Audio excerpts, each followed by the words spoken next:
200வது இணையவழி கூட்டத்தை நெருங்க இருக்கிறோம். இந்த இணையவழி கூட்டம் நடைபெறுவதற்கு ஆணி வேராக திகழ்ந்து கொண்டிருக்கும் பாளையங்கோட்டை மேலும் சிவர்களை அனைவர் சார்பிலும் வருக வருக என வரவேற்பதில் பெருமகிழ்ச்சி அடைகிறோம். மேலும் தமிழமன் அவர்களின் புளிய மரமும் காகமும் என்னும் தலைப்பிலான சிறுகதை குறித்து தங்கள் மனப்பதிவுகளையும் விமர்சனங்களையும் பதிவு செய்ய இருக்கும் ஆராய்ச்சி மாணவர்களையும் பேராசிரியர் பெருமக்களையும் இலக்கிய ஆர்வலர்களையும் பாளையங்கோட்டை மேலும் வெளியிட்டகம் மற்றும் ஆழ்வார்குறிச்சி இங்கே இன்று அமைப்பின் சார்பில் வருக வருக என வரவேற்பதில் பெரும் மகிழ்ச்சி அடைகிறேன். ஒரு வித்தியாசமான தலைப்பு, புளிய மரமும் காகமும். கிராமப்புறத்துல பொதுவாகவே புளிய மரம் அப்படின்னு சொன்னா இருட்டா ராத்திரி ஆயிடுச்சுன்னா அந்த புளிய மரத்து பக்கத்துல போகாத அப்படிம்பாங்க. ஏன் அப்படின்னு கேட்டா அங்க பேய்கள் நடமாடிக்கிட்டு இருக்கும் புளிய மரத்துல அப்படிம்பாங்க. அதே மாதிரி காகம் அப்படின்னு சொல்லியாச்சுன்னா அது ஏதோ ஒரு ரூபத்துல நம்மளுடைய மூதாதையர் அல்லது உறவினர் அப்படின்னு சொல்லுவாங்க.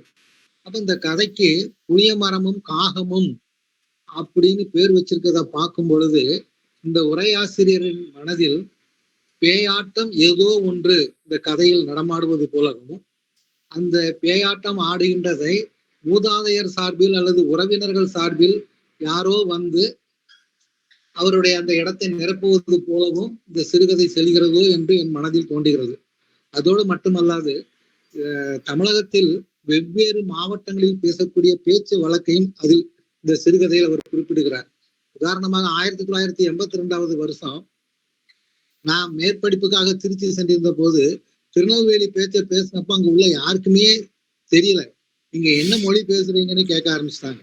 அதே மாதிரி மதுரையில வந்து அவங்க அப்படிங்கிற அந்த ஒரு வார்த்தை இருக்கு அப்படிங்கிறதையும் அதை மற்ற மாவட்டத்துல போய் பேசும்போது அது சற்று அவருக்கு கௌரவ குறைச்சலாக இருப்பது போலவும் அந்த கதையில வந்து சொல்றார்.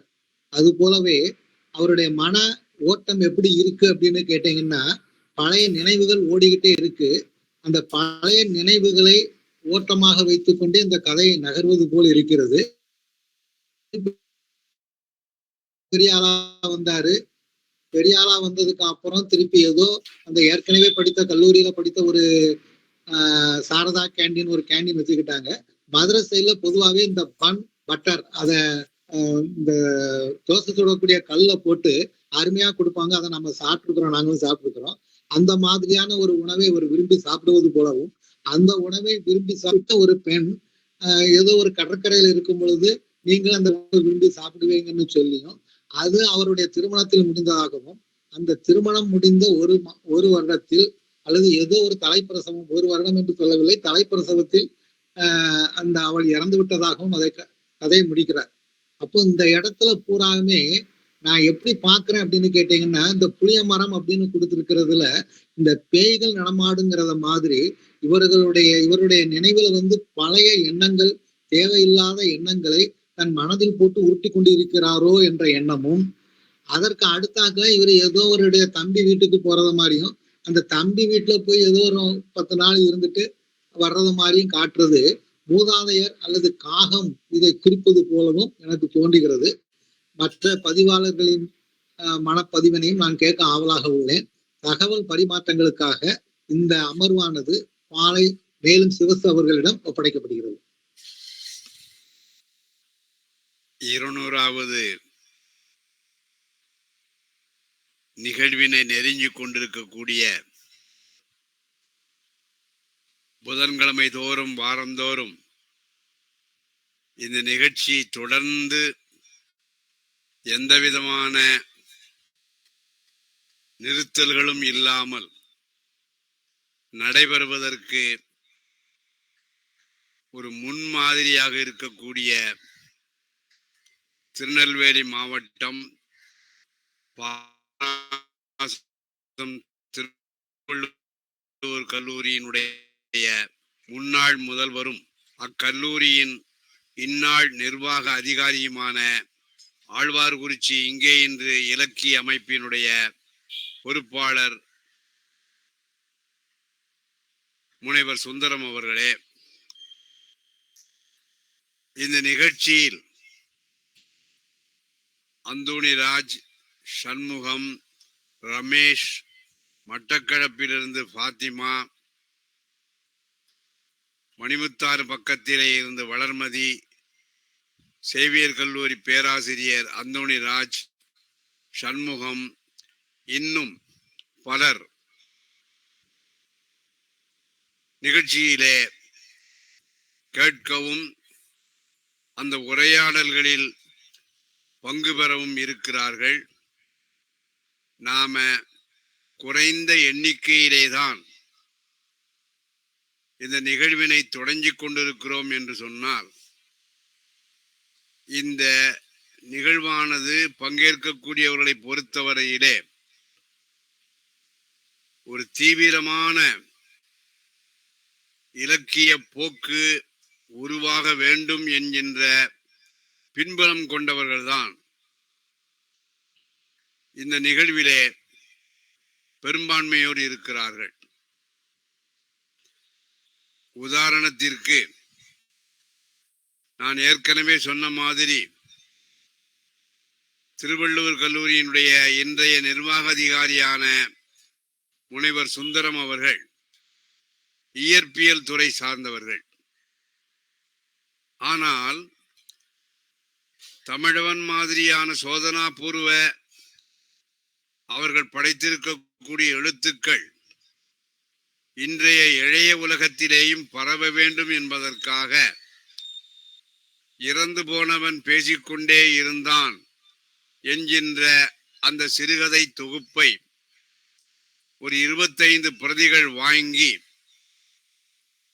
படிக்கக்கூடிய இளங்கலை மாணவர்களுக்கு கொடுப்பதற்காக அவர்கள் வாங்கியிருக்கிறார்கள் என்று சொன்னால், கல்வி புலத்தை சார்ந்தவர்களும் இந்த மாதிரியான தீவிர எழுத்துக்கள் வேகமாக தோன்ற வேண்டும், பரவ வேண்டும் என்கின்ற அடிப்படை நோக்கம் உள்ளவர்கள்.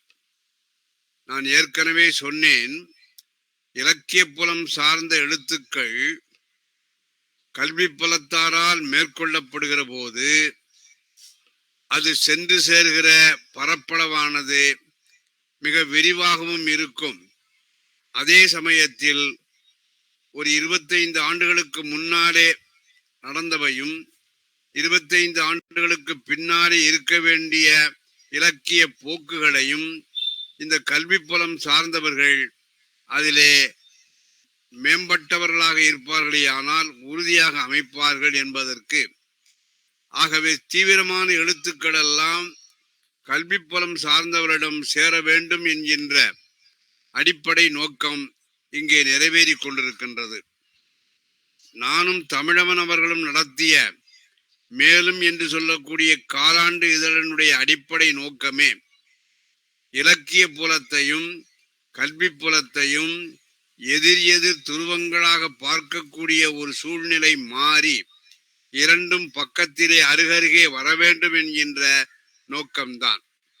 அந்த அடிப்படையிலே இன்றைக்கு நம்முடைய காணொளி நிகழ்வானது நடந்து கொண்டிருக்கிறது. அதிலே பங்கேற்கக்கூடிய உங்கள் அனைவருக்கும் நான் மீண்டும் ஒரு முறை நன்றியை சொல்லிக் கொள்கின்றேன்.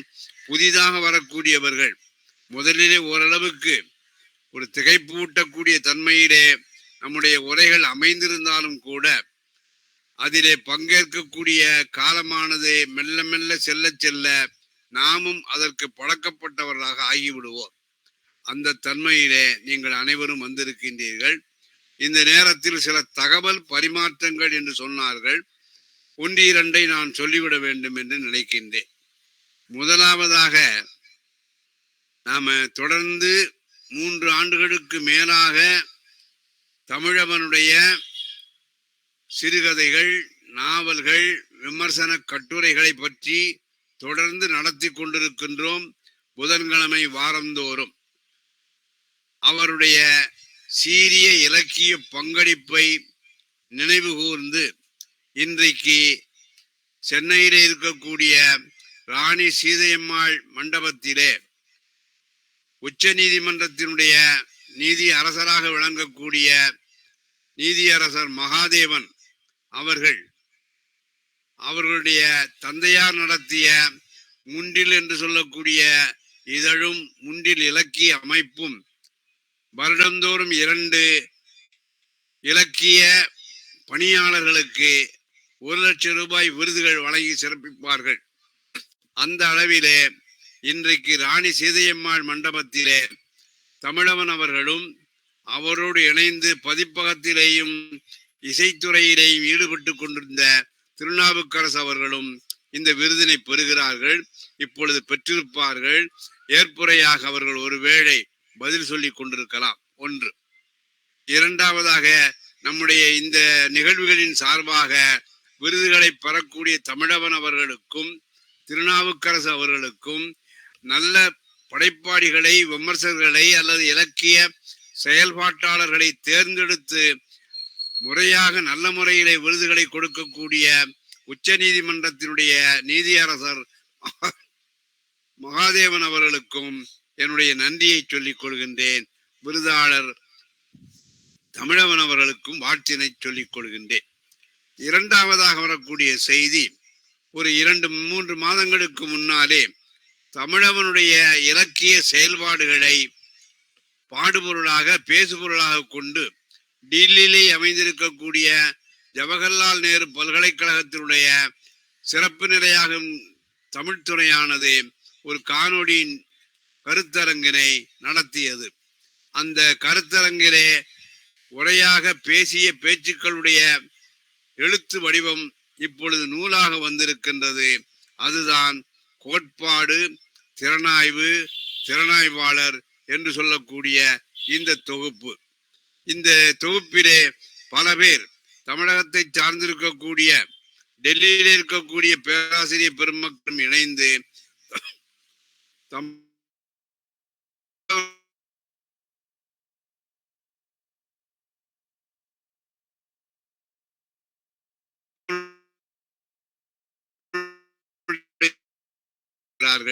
அது ஒரு அருமை நல்ல நூல் என்று நான்கு மகிழ்வான நிகழ்வோடு செய்திகளோடு இனிமேல் ஏற்கனவே திருவள்ளுவர் கல்லூரியினுடைய நிர்வாக அதிகாரி அவர்கள் புளிய மரமும் காகமும் என்று சொல்லக்கூடிய ஒன்றை அவர்கள், புளிய மரம் எதனுடைய குறியீடாக இருக்கிறது, காகம் என்பது எதனுடைய குறியீடாக இருக்கிறது என்பதை சொன்னார்கள். புளிய மரத்தையும் காகத்தையும் பற்றி சொல்கிற பொழுது நாம நம்பிக்கையினுடைய அடிப்படையிலே, நம்பிக்கையினுடைய அடிப்படை என்று சொன்னால், புளிய மரம் என்று சொல்லும்போது அதிலே பேய்கள் உறைந்திருப்பதாகவும், ஆகவே அதன் பக்கத்திலே யாரும் இரவு நேரத்திலே செல்லக்கூடாது என்கின்ற ஒரு நம்பிக்கையும் தமிழ்நாட்டிலே நிலவி வருவதை நாம் பார்த்திருக்கலாம். அது போலவே காகம் என்று சொல்லக்கூடியது மூதாதையர். வழக்கமாக இறப்பு சடங்குகளிலே 2வது நாளுக்கு அவர்கள் பல்வேறு விதமான காய்கறிகளையும் சேர்த்து ஒரு உணவு தயாரித்து பரிமாறுவார்கள். அதை யாருக்கு கொண்டு வைப்பார்கள் என்று சொன்னால், அந்த ஆற்றங்கரையிலே இருக்கக்கூடிய ஒரு திரட்டிலே வைப்பார்கள். அந்த திரட்டிலே வைக்கப்பட்டிருக்கக்கூடிய அந்த பொங்கல் சோற்றை ஏதாவது ஒரு காகம் வந்து தின்றால்தான் அவர்கள் வீடு திரும்புவார்கள். அந்த காகம் வந்து தின்கிறது என்கின்ற ஒரு சூழலானது அவருடைய பரம்பரையிலே யாரோ ஒரு மூதாதையர் வந்து அந்த சடங்கினை ஏற்றுக்கொண்டதாகவும் உணவை உண்டு விட்டதாகவும் ஒரு ஐதீகம் நிலவி கொண்டிருக்கின்றது. அந்த தன்மையிலேதான் புளிய மரமும் காகமும் என்பது இந்த கதையை பொறுத்தவரையிலே வேறு ஒரு பொருள் தருவதாக நமக்கு நிர்வாக அதிகாரியான சுந்தரம் அவர்கள் சொன்னார்கள். இது போலவே நிறைய நமக்கு உண்டு. ஆக இந்த மாதிரி வெவ்வேறு விதமான அர்த்தங்கள் படிக்கக்கூடிய வாசகர்கள்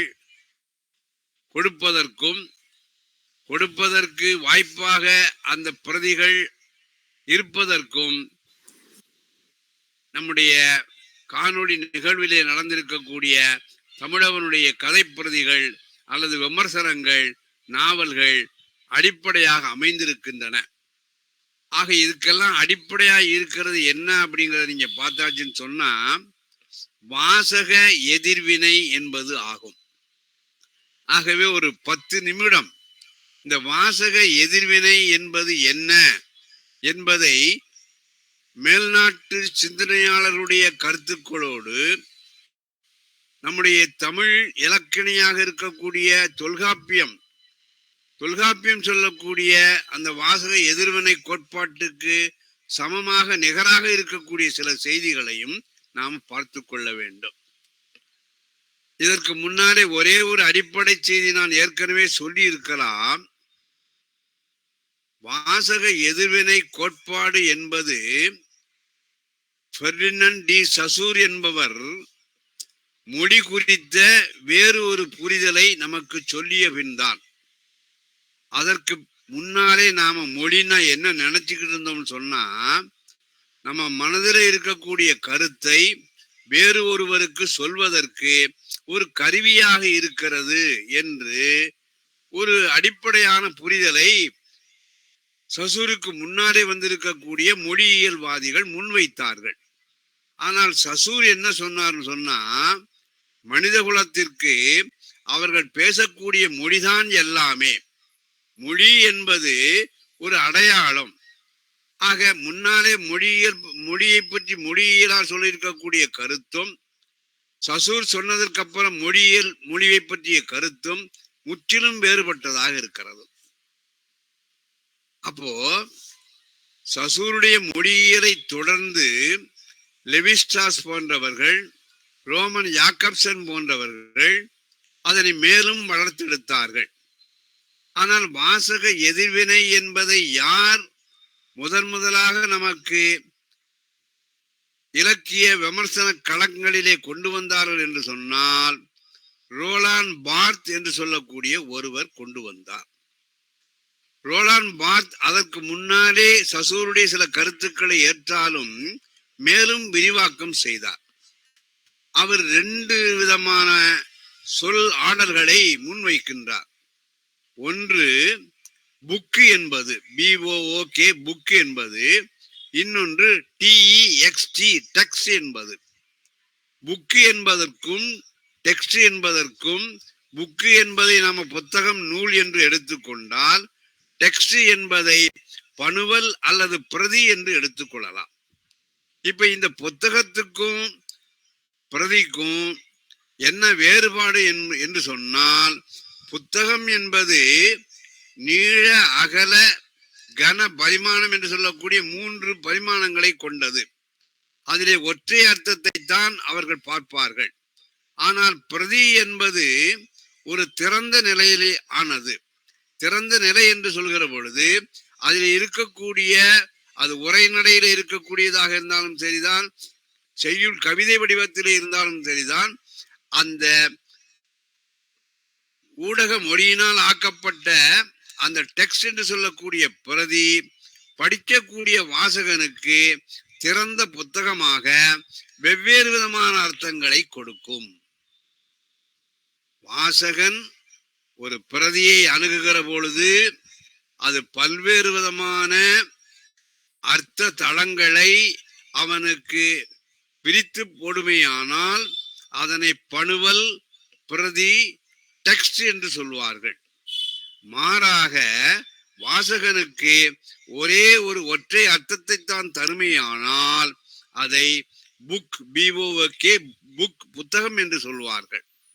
ஆக இந்த ஒன்றைத்தான் ரோலான் பார்த் முன்வைக்கின்றார்.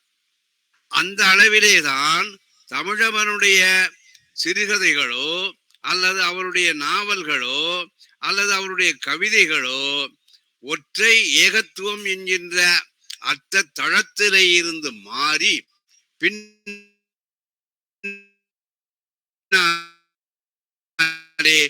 இருக்கக்கூடிய இந்த பிரதியை வாசிக்கக்கூடியவனும் எப்படிப்பட்டவனாக இருக்க வேண்டும்? அதுதான் வாசகனுடைய எதிர்வினை. இப்ப இந்த வாசக எதிர்வினை என்பது தமிழ் இலக்கிய புலத்திலே ஒரு பெரிய மாற்றத்தை ஏற்படுத்தி விட்டது. நீங்க புதுமை பித்தனுடைய காலகட்டத்திலே பார்ப்பீர்களேயானால், புதுமை பித்தன் என்று சொல்லக்கூடிய படைப்பாளி முதன்மையாக இருப்பான். அவன் படைத்துக் கொண்டிருக்கக்கூடிய சிறுகதைகள் 2வதாக இருக்கும். அடுத்ததாக 3வதாக அதை படிக்கக்கூடிய வாசகன் இருப்பான். அப்ப அதை நாம என்ன சொல்லலாம் சொன்னா, படைப்பாளியை ஆசிரியனை மையப்படுத்திய ஆதர் சென்டர்டு என்று சொல்லக்கூடிய தன்மையிலே புதுமை பித்தனுடைய சிறுகதைகள் காலத்தாலே வாசிக்கப்பட்டவையாக இருந்தன. ஆனா அதற்கு பின்னாடி இந்த ரோலான் பார்த் அல்லது சசூர் தோன்றிய பின்னால் என்னாச்சுன்னு சொன்னால், ஆசிரியன் என்கின்றவன் சற்று விலக்கி அவனை வைத்துவிட்டு அந்த ஆசிரியனுடைய படைப்பு என்று சொல்லக்கூடிய பிரதி இருக்கிறது அல்லவா, அதை முன்னாலே வைத்தார்கள். அந்த பிரதி வெவ்வேறு விதமான காலகட்டங்களிலேயும் அது நிலைத்து நிற்கிறது என்று சொன்னால் அதற்கு காரணம் வாசகன்தான். ஆகவே அந்த படைப்பாளி அவனை சற்றே விலக்கி வைத்துவிட்டு அந்த இடத்தில் பிரதியை வாசிக்கக்கூடிய வாசகனும் வந்து அமர்ந்து விடுகிறார்கள். இப்பொழுது படைப்பாளி அந்த படைப்பிலே இருந்து தன்னை விலக்கி கொண்டு விடுகிறார். இதை ரோலான் பார்த்து சொன்னாலும் கூட பின்னாலே வந்திருக்கக்கூடியவர்கள் இல்லை, ஆசிரியருக்கும் ஆசிரியருடைய மன உணர்வுக்கும் அந்த பிரதியிலே அந்த டெக்ஸ்டிலே இடம் இருக்கிறது என்று சொன்னார்கள். ஆனால் வாசக எதிர்வினை என்பது ரோலான் பார்த்தினுடைய இந்த ஒரு நூலானது அது பிரதியாக டெக்ஸ்டாக இருக்கிற போது பன்முகத்தன்மையுடையதாக வாசிக்கக்கூடிய ஒவ்வொருவருக்கும் வெவ்வேறு விதமான அர்த்தங்களை தரும் என்று சொன்னார்கள். அதுக்காக வாசகம் வந்து வெறுமனே மொக்கையா இருந்து விட முடியுமா? வாசகனும் என்ன செய்யணும்னு சொன்னா அவனும் கஷ்டப்பட வேண்டும். வாசகன் கஷ்டப்பட வேண்டும் என்று சொன்னால் அவனுக்கு இயல்பாகவே ஒரு சார்புத்தன்மை இருக்கும். இப்ப நம்ம இதில் பார்த்தாச்சுன்னு சொன்னால் திராவிட கட்சிகளுடைய அந்த சித்தாந்தத்தின்படி சில வாசகர்கள் இருப்பார்கள். மார்க்சிய சிந்தனைப்படி மார்க்சிய சிந்தனையை உள்வாங்கி கொண்ட படிப்பாளிகள் இருப்பார்கள், வாசகர்கள் இருப்பார்கள். சிக்மண்ட் ஃப்ராய்டு என்று சொல்லக்கூடிய உளவியல் அறிஞருடைய கருத்துக்களை எல்லாம் உள்வாங்கி கொண்டு சில வாசகர்கள் தங்களை உளவியல் தன்மையோடு பிரதியை அணுகக்கூடியவர்களாக இருப்பார்கள். ஆகவே வாசகனுடைய காலம், வாசகனுடைய இடச்சூழல் இரண்டும் இணைந்து அந்த வாசகனை அந்த பிரதியை அணுகுவதற்கு ஏற்ப ஒரு புதிய சூழல் ஒன்றை உருவாக்கி விடும். ஆகவே ஆசிரியன் படைப்பாளி சற்றே விலகி விடுகிறான். அந்த ஆசிரியன் இருக்கக்கூடிய இடத்திலே இப்பொழுது படைப்பு வந்து விடுகிறது. அந்த படைப்பை படிக்கக்கூடிய வாசகன் அந்த படைப்பின் மேல் தன்னுடைய இட கால சூழலையும் உள்வாங்கி கொண்டு அந்த படைப்பை வாசிக்க தொடங்கி விடுகிறான். அதனாலே வெவ்வேறு விதமான அர்த்தங்கள் விளங்குகின்றன. அந்த அடிப்படையில அதாவது ஒரு டெக்ஸ்ட் ஆனது கான்டெக்ஸ்டுவல் ரீடர் என்று சொல்லக்கூடிய சூழலுக்கு ஏய்வ தன்னை வளர்த்து கொண்டிருக்கக்கூடிய வாசகனால் அது வாசிக்கப்பட்டு அதனுடைய வெவ்வேறு விதமான அர்த்தங்களும் விளங்கி விடுகின்றன.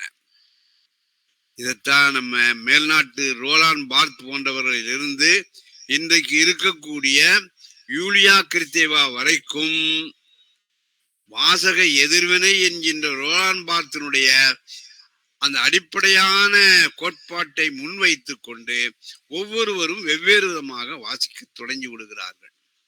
இப்ப நம்ம தமிழ்ல இருக்கக்கூடிய தொல்காப்பியம் நூலை நீங்க படிச்சு பார்த்தாச்சுன்னு சொன்னால் தொல்காப்பியம் பெயரிலிருந்து ஆரம்பிச்சு அதனுடைய பொருளதிகாரத்திலே இருக்கக்கூடிய பல்வேறு விதமான நூற்பாக்கள் அனைத்துமே இந்த வாசக எதிர்வினைக்கு இடம் கொடுக்கக்கூடியவையாக வாசக எதிர்வினையை உள்வாங்கிக் கொண்டு ஒரு பிரதியை அணுகக்கூடிய தன்மையிலே அமைந்திருக்கின்றது. எல்லா சொல்லும் பொருள் குறித்தனவே, சொன்மை தெரிதலும் பொருண்மை தெரிதலும் சொல்லினால் ஆகும் என்பனார் ஒருவர். பொருளுக்கு பொருள் தெரியின் வரம்பின்றே. இப்படி ஒரு டெக்ஸ்ட படிக்கிற பொழுது அந்த பிரதியிலிருந்து ஒரு அர்த்தம்தான் அது கொடுக்க வேண்டும் என்று சொல்லக்கூடியவர்களை மறுத்து ஒரு பிரதியானது வாசகனுடைய மனோ அல்லது கால இடச்சூழலுக்கு ஏற்ப வெவ்வேறு விதமான அர்த்தங்களை தரலாம். இதைத்தான் வாசக எதிர்வினை கோட்பாடு என்று நான் சொல்கின்றேன். இந்த வாசக எதிர்வினை கோட்பாடு என்பது சில அடிப்படை பின்புலங்களை கொண்டதாக இருக்கும். முதலாவதாக நாம ஒரு பிரதியை வாசிக்கிறோம் அப்படின்னு சொல்லியாச்சுன்னு சொன்னா அந்த பிரதியோடு நம்முடைய மன உணர்வுகளையும் இணைத்து வாசிப்போம். அப்ப அந்த மன உணர்வானது அந்த பிரதியை வாசிக்கிற போது அது வேறு ஒரு விதத்திலே பயணம் செய்யும். இதனை சப்ஜெக்டிவிட்டி என்று சொல்வார்கள். இரண்டாவதாக இந்த மன உணர்வு வருகிற பொழுது ஒரு பிரதிக்கு ஒரு அர்த்தம் தராமல் பல்வேறு விதமான வியாக்கியானங்களை கொடுப்பார்கள். அதற்கு இன்டர்பிரிட்டேஷன் அல்லது வியாக்கியானப்படுத்துதல் என்று சொல்வார்கள். மூன்றாவதாக அந்த வாசகனுடைய செயல் என்ன? வாசகன் ஏதோ அதை மேலோட்டமாக வாசித்து விட்டு போனால் போதாது, இதற்குள் ஏதோ ஒன்று இருக்கிறது என்று அது இந்த ஏதோ ஒன்றை கண்டுபிடிப்பதற்காக அவனுடைய பங்கு, அவனுடைய செயலானது முக்கியமாக இருக்க வேண்டும். இப்படி இருந்தாலும் கூட இலக்கியங்கள் நாவலாக வெளிவருகின்றன, சிறுகதைகளாக வெளிவருகின்றன, கவிதைகளாக வெளிவருகின்றன, நாடகங்களாக வெளிவருகின்றன, உரைநடையிலேயும் விமர்சனங்களாக வெளிவருகின்றன.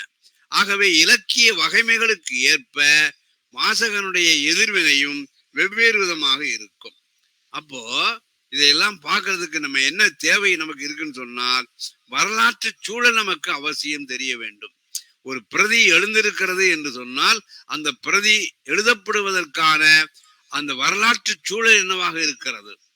உதாரணமா நீங்க திருக்குறள் எழுதப்பட்ட காலத்தை பார்ப்பீர்களானால்,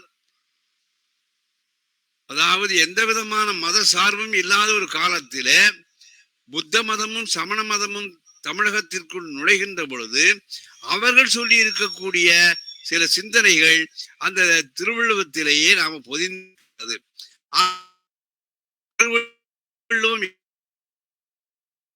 எந்த காலத்திலே எழுதப்பட்டது என்கின்ற வரலாற்று சூழலை நாம பார்க்க வேண்டும். அது போக அந்த நூல், அந்த பிரதி எழுதப்பட்ட காலகட்டத்திலே சமுதாயம் எப்படிப்பட்டதாக இருந்தது, பண்பாட்டு சூழல் எப்படிப்பட்டதாக இருந்தது என்பதையும் நாம பார்க்க வேண்டும். திருவள்ளுவம் பல இடங்களிலே சிலவற்றை கண்டிக்கும். அப்படி கண்டிக்கிறதுக்கு என்ன காரணம் என்று சொன்னால், இப்போ உதாரணமா நீங்க ஊன் உண்ணுதல் தவறு, ஊன் உண்ணுதல் தவறு என்பதை சொல்லக்கூடிய திருக்குறள் எந்த விதமான சமுதாய பண்பாட்டு சூழலிலே எழுந்திருக்கலாம் என்று சொன்னால், பிற உயிர்களை பச்சையாகவோ அல்லது சுட்டோ உண்ணக்கூடிய ஒரு பழக்கமுடைய சமுதாயத்திலே அது எழுதப்பட்டிருக்கிறது. அந்த காலத்திலே வள்ளுவம் சொல்லக்கூடிய சமண பௌத்தத்தை சார்ந்திருக்கக்கூடியவர்கள் ஊன் உண்ணுதலை, பிற உயிர்களை துன்புறுத்தி அடித்து கொலை செய்து உண்ணுவதை கண்டிக்கக்கூடிய ஒரு வரலாற்று சமுதாய பண்பாட்டு சூழல், அதையும் நாம பார்க்க வேண்டும். கடைசியா வாசக எதிர்வினையுடைய மிக முக்கியமான தன்மை என்னன்னு சொன்னால், வாசகன் அந்த பிரதியோடு மிக ஒன்றித்து போய்விட வேண்டும். ஏதோ வாசிக்கணுமே அப்படிங்கிற கடனை என்று வாசிக்காமல், அந்த பிரதி ஏதோ ஒன்றை சொல்ல வருகிறது, அது தன்னை பொறுத்தவரையில் என்ன கருத்தாக இருக்கலாம் என்று அந்த பிரதியோடு அவனும் ஒன்று இணைந்து ஒன்றித்து அதனை வாசிப்பானே ஆனால் அவனுக்கு இருக்கும்.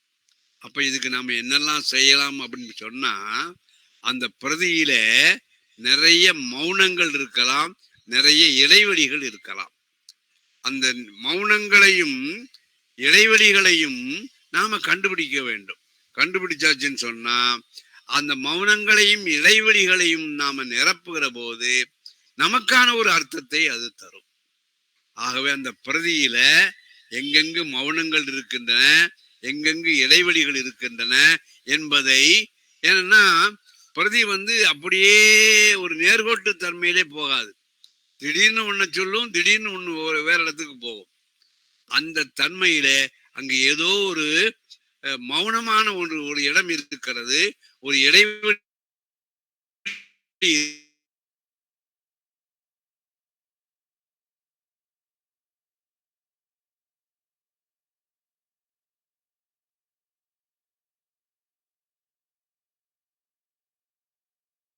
நடக்கக்கூடிய இந்த காணொளி கருத்தரங்களுடைய அடிப்படை என்னன்னு சொன்னா வாசக எதிர்வினை கோட்பாடு தான். இந்த வாசக எதிர்வினை கோட்பாட்டை புரிந்தால் நாம் இன்னைக்கு என்ன செய்யலாம்? தமிழவனுடைய பிரதிகளையும் அணுகலாம். சங்க இலக்கியத்திலே இருந்து இன்றைக்கு இருக்கக்கூடிய பிற இலக்கிய பிரதிகளையும் நம்மாலே அணுக முடியும். இப்ப இந்த இடத்துல புளிய மரமும் காகமும் என்று சொல்லக்கூடியதுல ஒரே ஒரு காட்சி மாதிரி ஒன்று வருகின்றது. அதாவது ஆகாயத்திலே நீர்ப்பறவைகள் அப்படியே சாயந்தர நேரத்தில் நீங்க போய் பார்த்தாச்சுன்னு சொன்னா ஒன்று போல அது பறந்து போகும். அதற்கு எந்த விதமான கோணத்தை யார் அமைத்து கொடுத்தார்கள் என்பது தெரியாது. அது பாண்ட வானத்திலே பறந்து கொண்டு போயிருக்கும். ஆனா திடீரென்று அது என்ன செய்யும்? தரையிலே இறங்கி நிற்கும். இந்த காட்சியை இந்த கதைப்பதினுடைய கடைசியிலேயே அவர் குறிப்பிடுகிறார். எனக்கு வானத்திலே பறக்கக்கூடிய அந்த நீர் பறவைகள் தரையிலே இறங்குகிற பொழுது எப்படி இறங்கி நிற்கின்றன, இது ஏதோ ஒரு காட்சியாக தெரிகிறது. நாம தொல்காப்பியத்தின்படி சொல்வோமே ஆனால் இதனை உள்ளுரை என்று சொல்வார்கள். ஓமைய ரெண்டா பிரிப்பா. ஒண்ணு வெளிப்படையாக இருக்கக்கூடிய ஓமை, இன்னொன்று உள்ளுரை ஓமமாக இருக்கிறது.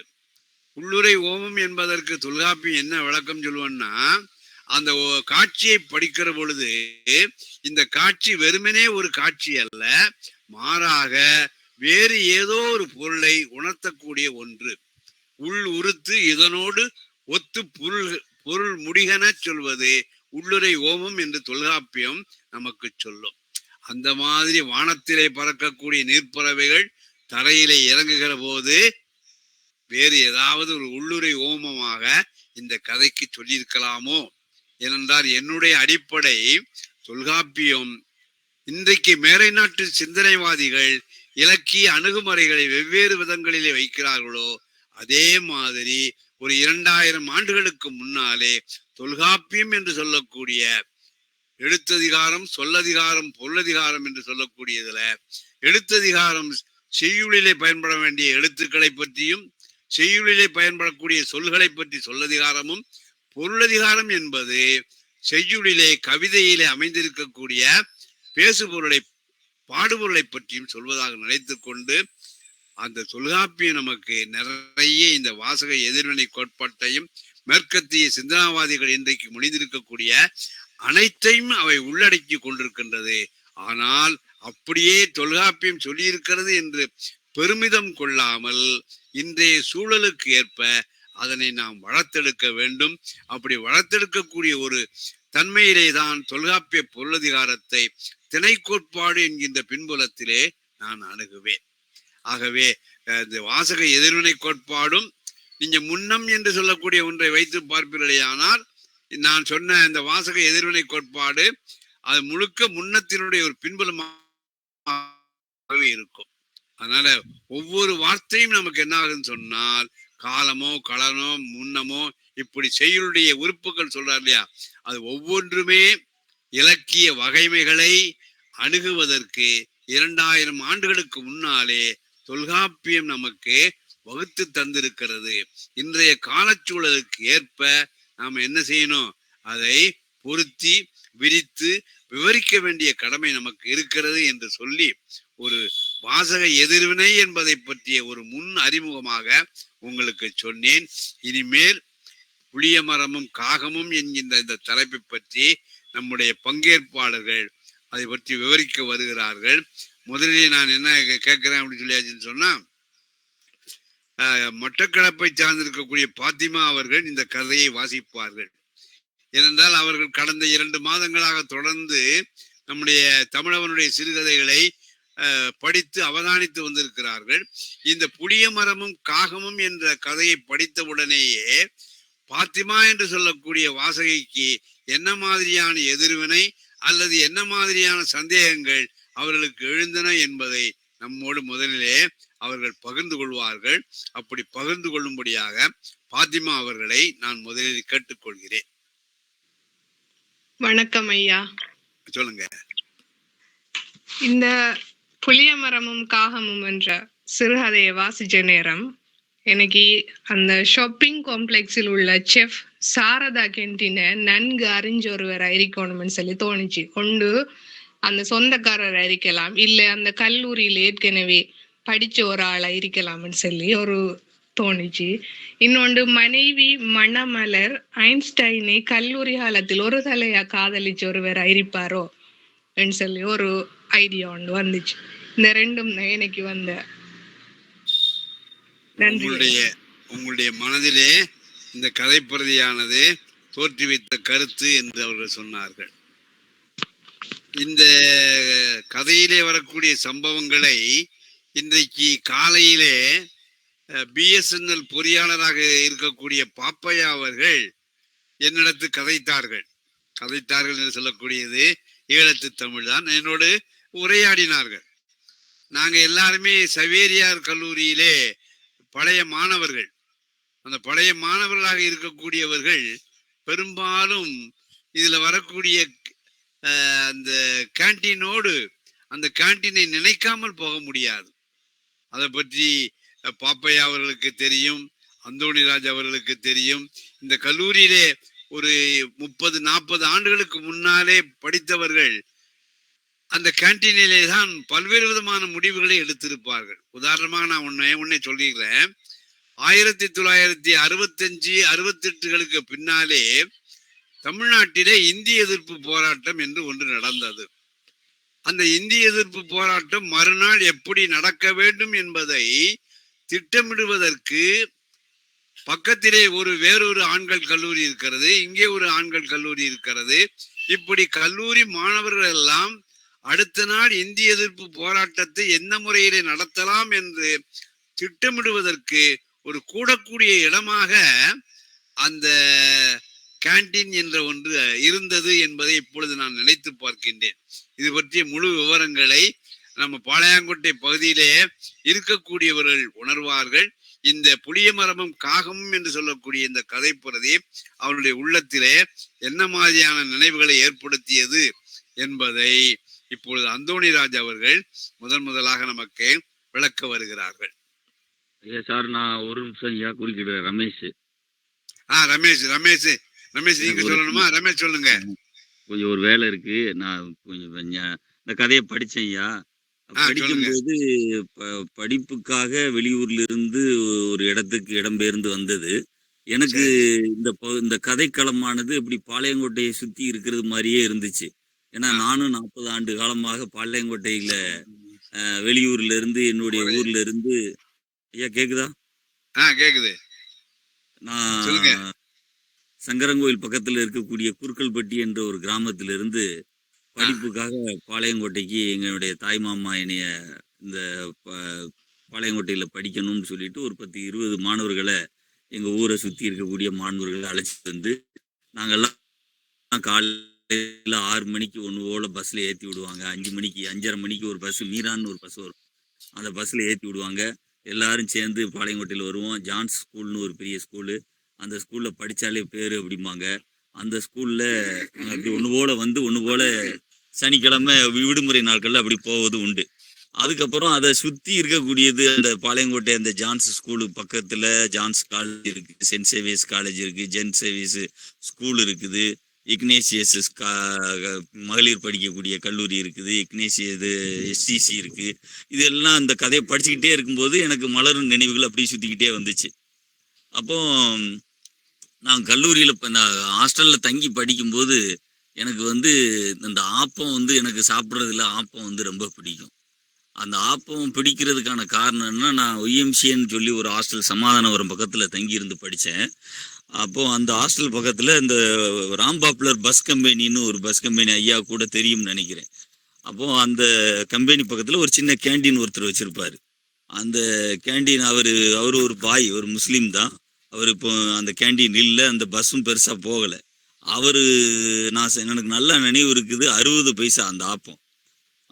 அந்த ஆப்பத்தை எனக்கு இன்னமும் அது மனசுல நீங்காத நினைவுகளாக இருக்கு. எந்த ஆப்பத்தை சாப்பிட்டாலும் அந்த ஆப்பம் மாதிரி வரலையே, அதை விட சுவையா கூட இருக்கலாம், எனக்கு அந்த நினைவு அப்படியே இருக்குது. அது மாதிரி இந்த பக்கம் இந்த மரியா கேண்டீன் அப்படின்றது இல்ல சாரதா கேண்டீன்றது மாதிரி எனக்கு தோணுச்சு.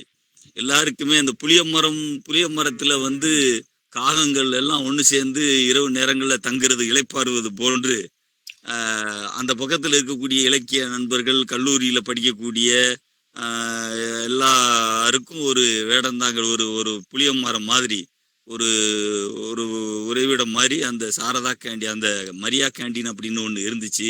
திடீர்னு அந்த கேண்டீன் இப்போ இல்லை, இன்னைக்கு அந்த இடமே வேற மாதிரி இருக்கு, ஷாப்பிங் காம்ப்ளெக்ஸ் அது இதுன்னு இருக்கு. ஸோ அந்த மரியா கேண்டீனை மையமாக வச்சு அந்த ஸ்கூலு காலேஜ் மலர் நினைவுகள்லாம் வருது. இப்போ இந்த படிக்கிற போது நமக்கு வந்து நான் சேவியர்ஸ் காலேஜுக்குள்ள நுழைகிற போது சிவசையா நடத்தின அந்த பிரதாப முதலியார் சரித்திரம் அப்படின்றது எனக்கு இன்னமும் அது மனசுக்குள்ள இருக்குது. அவர்கிட்ட சாப்பிட்ட ஆப்பம் எனக்கு இன்னும் நினைவு இருக்கிறது. அந்த கேண்டீன்ல அந்த பன்னு சாப்பிட்றது அப்படின்றது வந்து மாதிரி நிறைய பேர் அங்க வந்து கூடி டீ சாப்பிட்றது எல்லாம் அங்கனக்குள்ள பேசுறது எல்லாத்தையும் அந்த கதையானது நகர்த்திட்டு போகுது. அதுல பேசிக்கிட்டு இருக்கும்போது படிக்கும்போது ஒருத்தருக்கு ஒருத்தர் வந்து மன ஓட்டங்களை ஒருத்தருக்கு ஒருத்தர் பகிர்ந்துக்கிறாங்க. வேலை நிமித்தமாக, அதாவது படிச்சு முடிச்சுட்டு வேற இடத்திற்கு இடம்பெயர்ந்து போகும்போது அவங்க இவருக்கு திருமணம்லாம் ஆயிடுது. ஜஸ்டின்றவர் மொழியை பத்தி சொல்லுது. நான் வந்து அங்கிருந்து வரும்போது நான் வந்து இந்த ஏசுதான் அப்படின்னு சொல்றத வந்து எனக்கு வித்தியாசமா தெரியுங்க. ஏசுதான் அப்படின்னு சொன்னாங்க. வைதாம்னு சொன்னா தான் புரியும். வைதான் அப்படின்ற வார்த்தைய சொல்லும் போது வைதாம்னு சொல்றவனை மட்டும் யாருன்னு தேடி நான் அவன்கிட்ட மட்டுமே நட்பு வச்சுக்கிட்டேன். இங்க வந்து அவிங்க அப்படின்ற மதுரை மொழி பேசுறவனை மட்டுமே இவன் தேடி பேசுனது மாதிரி என்னுடைய நினைவுகளாக இந்த கதை வந்து ஏதோ ஒரு விஷயத்த சொல்ல வர்றது மாதிரி எனக்கு படிக்கிற போது இந்த கதையில எனக்கு தோன்ற விஷயமாக உங்களிடம் பகிர்ந்து கொள்கிறேன். நன்றி ஐயா. இப்போ வாசக எதிர்வினை என்பதை புதிதாக கேட்பவர்கள் புரிந்து கொள்ளலாம். புளியமரமும் காகமும் என்பது சுந்தரம் அவர்களுக்கு நம்முடைய தமிழகத்திலே ஏற்கனவே நிலவி இருக்கக்கூடிய நம்பிக்கையினுடைய அடிப்படையிலே அந்த புளிய மரத்தையும் காகத்தையும் பார்க்கிறார். ஆனா ரமேஷ் என்று சொல்லக்கூடியவர் அவருடைய வாழ்க்கை அனுபவத்தை வைத்து கொண்டு புளிய மரத்திலே இரவு நேரத்தில் தங்கி இருக்கக்கூடிய காகங்கள் போல அந்த சிற்றுண்டி விடுதியானது பல்வேறு மாணவர்களும் தங்களுடைய அன்றாட அனுபவ நினைவுகளையும் எதிர்கால திட்டங்களையும் விவாதிக்கக்கூடிய திட்டமிடக்கூடிய ஒரு களமாக இருக்கிறது என்று அவர் வேறொரு அர்த்தபாவத்திலே சொல்கிறார். அப்ப புளிய மரமும் காகமும் என்கின்ற ஒரு சிறுகதை பிரதிதான் சுந்தரம் அவர்களுக்கு ஒரு விதமான அர்த்தத்தை புலப்படுத்துகிறது. சுரண்டை காமராஜ் அரசு கலைக்கல்லூரியிலே பணியாற்றக்கூடிய தமிழ் பேராசிரியர் ரமேஷ் அவர்களுக்கு வேறொரு அர்த்தத்தை தருகிறது. ஆனா ரெண்டு பேருமே அந்த பிரதியை ஆழ்ந்து அது ஏற்படுத்திய தன்னுடைய மன உணர்வை அவர்களுடைய வார்த்தைகளிலே வெளிப்பட்டிருக்கிறார்கள். அதுதான் வாசக எதிர்வினையினுடைய முதல் படி என்று நாம சொல்லலாம். இப்பொழுது அடுத்ததாக அந்தோணிராஜ் அவர்கள் இந்த கதைக்கான விளக்கத்தை, இந்த கதைக்கான வியாக்கியானத்தை அவர்கள் சொல்வார்கள். சொல்லும்படியாக அன்போடு நான் கேட்டுக்கொள்கிறேன். சார் வணக்கம் சார். வாங்க. அந்த கதையை வாசிக்கும் போது எனக்கும் பல்வேறு நினைவுகள் வந்துச்சு. இந்த பிரதியை வாசிக்கும் போது நானும் சவேரியார் கல்லூரியில படிச்சவன் தான். எனக்கும் வந்து இந்த கதையை படிச்ச உடனே அந்த சாரதா கேண்டீன் அப்படின்னு சொன்ன உடனே எனக்கு நினைவுக்கு வந்தது மரியா கேண்டீன் தான். ஏன்னா அந்த ஸ்டாப் பேரே வந்து பாத்தீங்கன்னா மரியா கேண்டீன் ஸ்டாப்னு தான் பேரு. நம்ம வாழ்க்கையில வந்து நம்ம வந்து சில நினைவுகளை வந்து நம்ம என்னைக்குமே நம்ம மூளையை விட்டு கலத்த முடியாது. கொஞ்சம் கஷ்டப்படுவோம். அது அப்படியே தங்கிரும், அதை விட்டு வெளியேறாது. இப்போ நம்ம ஊரே எடுத்துக்கிட்டோம்னா இப்போ ரொட்டி கடை ஸ்டாப்புன்னு பேட்டை பக்கம் ஒரு ஸ்டாப் இருக்கு, அல்லது செக்கடி ஸ்டாப்புன்னு ஒரு ஸ்டாப் இருக்கு. இப்படி ஒவ்வொரு ஸ்டாப்புக்கும் ஒவ்வொரு பேர் இருக்கு. ஒவ்வொருத்தரும் அவங்கவுங்க தனி மனித உணர்வுல ஒவ்வொரு ஸ்டாப்ல ஒரு கதைகள் இருக்கு, அல்லது ஒரு நினைவுகள் இருக்கு, அல்லது ஒரு வரலாறு இருக்கு. இதுல கூட மிக அருமையா இந்த ஒரு வார்த்தையை அழகா சொல்லிட்டு போவாங்க. அந்த கேண்டீன் தான் அவனது காலகட்ட வரலாறு அப்படின்னு ஒரு வார்த்தையை சொல்லுவார். கிட்டத்தட்ட அந்த கேண்டீன் ஒரு குறிப்பிட்ட காலகட்டத்தோட வரலாறையே குறிக்கின்ற ஒரு இடமா அது இருக்கு அப்படிங்கிறத பார்க்கலாம். ரெண்டாவது வந்து அந்த கேண்டீன் இப்ப வந்து கால மாற்றத்துல எப்படி மாறி இருக்குங்கிற மாதிரி கொண்டு போறாங்க. அது வந்து அவருடைய காலத்துல வந்து அவருடைய அகம் சார்ந்த விஷயம், புறம் சார்ந்த விஷயம் ரெண்டுக்கும் ஏதுவான இடமா அது இருந்திருக்கு. அதாவது அவருடைய புறம் சார்ந்த விஷயம்னா அவருடைய வெற்றி தோல்வி, இப்ப தேர்வில் தோல்வி உற்றாலும் சரி, மனக்கவலை கொள்ளும் போதும் சரி, அதுக்குரிய இடமாவும் அந்த கேண்டீன் இருக்கு. அதே சமயம் அவர் அறியாமலே ஒரு பெண் அவரை பார்த்து, நீங்க அங்க இருந்தவர் தானே, நீங்க அங்க சாப்பிட்டவர் தானே, உங்களை நான் பார்த்திருக்கேன் அப்படின்னு சென்னையில சந்திக்கும் போது சொல்லும் போதும் சரி, அவருடைய அகம் புறம் ரெண்டுக்குமான இடமா அந்த மரியா கேண்டீன் இருக்கு. இது இந்த கதை சொல்லியோட இதா இருந்திருக்கு. ஆனா நிச்சயமா அவரை மாதிரியே நிறைய பேருக்கு அது அகம்புறம் தரக்கூடிய ஒரு இடமா தான் இருந்திருக்கும். இன்னொன்னு, இந்த கதையை படிக்கும்போது நமக்கு ஆடிப்பாவை போல கொஞ்சம் ஞாபகத்துக்கு வரும். ஏன்னா அந்த பெயரா இருக்கட்டும் அல்லது அந்த சம்பவமா இருக்கட்டும் கொஞ்சம் அந்த ஆடிப்பாவை போல படிச்சிருந்தா ஒரு சில இது கொஞ்சம் நினைவுக்கு வர நமக்கு வாய்ப்பு இருக்கு அப்படிங்கிறத நம்ம எடுத்துக்கலாம். ரெண்டாவது அந்த கல்லூரி ஹாஸ்டலை பத்தி அவர் சொன்னது, மாலை நேரம் எப்படி ஒரு என்ன சொல்றாரு, ஒரு காக்கா வந்தா கூட தெரியும் அந்த அளவுக்கு அமைதி இருக்கும் அப்படிங்கிறாரு. அதெல்லாம் வந்து நம்ம சேவேஸ் ஹாஸ்டலை பத்தி ஏற்கனவே வந்து அந்த ஆடிப்பாவை போலிலே அவங்க பேசியிருக்காங்க. கிட்டத்தட்ட எனக்கு இதை படிக்கும் போது அது மதுரை மொழின்னு சொன்னா கூட எனக்கு அது நினைவுக்கு வர்றது வந்து நம்ம நெல்லை மாவட்டத்தை சுத்தி தான் வருது அப்படிங்கிறது. அதே மாதிரி கிட்டத்தட்ட இதுல காலம் ஒரு குறிப்பிடல. இப்ப இந்த கதையில வந்து அவர் இந்த வருஷம் அந்த அப்படின்லாம் பேசவே இல்லை. ஆனா நம்மளா புரிந்து கொள்ளலாம். அவர் என்ன சொல்றாரு, தன் மனைவியை இழந்து 27 ஆண்டுகள் கிட்ட ஆயிருச்சு, 27 ஆண்டு 2 மாசம் 10 நாள்னு சொல்றாரு. அது பிற்காலத்துல. அப்ப நம்ம ஓரளவு இதை கணிச்சோம்னா அந்த கதை நிகழ்ந்த காலகட்டம் நிச்சயமா ஒரு 60-70ல நடந்த கதையாத்தான் இதை நம்ம நினைவுபடுத்த வேண்டியதா இருக்கு அப்படிங்கிறதுதான். அதே மாதிரி அங்க நம்ம அந்த கதையை வச்சு நான் சொல்றதா இருந்தா இது நம்ம வந்து அரசியல் பேசுகின்ற இடமாவும் இது இருந்திருக்கு. அதே மாதிரி இன்னொன்னு என்ன சொல்றாருன்னா, பின்னாடி அவர் காலகட்டம் வரும்போது அவர் மனதுக்குள்ள நினைவுகள்ல வந்து சில விஷயம் வந்து அவருக்கு தடுக்க ஒரு மாதிரி மனக்கலக்கத்தை கொடுக்கக்கூடியதா இருக்கு. அவர் தன்னைத்தானே பேசிக்கிறார். அவர் என்ன சொல்றாரு, ஆமா இது என் சாரதா கேண்டீன் தான் தன்னைத்தானே அறியாம வாய் முணுமுணுக்கு. அவருக்கு அந்த கேண்டீன்ல சாப்பிட்ட பட்டுச்சா மாதிரி அவருக்கு எங்கேயுமே இல்லை அப்படிங்கிறாரு. ஒரு இடத்துல அந்த சென்னையில அந்த பெண்கிட்ட பேசும்போது கூட அவர் அதை சொல்றாரு, எனக்கு அங்க மாதிரி வேற எங்கேயுமே இல்லை அப்படின்னு அந்த மணமலர்கிட்ட பேசும்போது சொல்றாரு. அப்புறம் இங்க ஏதோ அவர் விட்டுட்டு போயிருக்காரு இந்த இடத்துல. அதை அவர் தொலைச்சதா இருக்கலாம், அதனுடைய நினைவுகளா இருக்கலாம். அந்த இடத்துல மிலிட்ரிக்காரர் வர்றதா சொல்லுது அந்த கதையில. உண்மையிலே பாத்தீங்கன்னா அதுக்கு எதுக்கதான் மிலிட்ரி கேண்டீன் இருக்கு. இப்ப நான் அங்க படிக்கும் போது கூட அந்த மிலிட்ரி கேண்டீன் வியாபாரங்கிறது நடந்துட்டு தான் இருந்துச்சு. இப்பவும் அங்க மிலிட்ரி கேண்டீன் இருக்கதான் செய்யுது. இதே மரியா கேண்டீன் இருக்க ஒரு புத்தக வாசிப்புக்கான ஒரு இடம், ஒரு பூங்கா இருந்துச்சு. உள்ள புத்தகங்கள் பேப்பர்கள் இருக்கும், நம்ம போனா வாசிக்கலாம், யாருனாலும் வாசிக்கலாம். நான் கல்லூரி படிக்கும் போது கூட அந்த இடம் இருந்துச்சு. இப்போ வந்து அதை கொஞ்சம் இடம் மாத்திட்டாங்க. இப்போ நீங்க இது வந்து ஒரு சிறுகதை, ஒரு தன்னுடைய உணர்வுல ஒரு குறிப்பிட்ட காலகட்டத்துல ஏற்படுத்துற மாற்றம் ஒரு மனிதனை எப்படி பாதிக்க, அவனுடைய நினைவுகள்ல என்னெல்லாம் எடுத்து செல்லுது அப்படிங்கிறத அவர் சொல்லியிருக்காரு. ஆனா நீங்க இதே தலைப்புல பாத்தீங்கன்னா நம்ம சுந்தர் ராமசாமி வந்து ஒரு புளிய மரத்தின் கதையினே ஒரு நாவல் எழுதியிருப்பாரு. காலேஜோட கிளாசிக்ல போட்டிருக்காங்க. அந்த நாவல் பாத்தீங்கன்னா ஒரு புளிய மரத்தோட வரலாறு தான், அது எப்படி ஒரு பெரிய பஸ் ஸ்டாண்டா மாறுது அப்படிங்கிறது.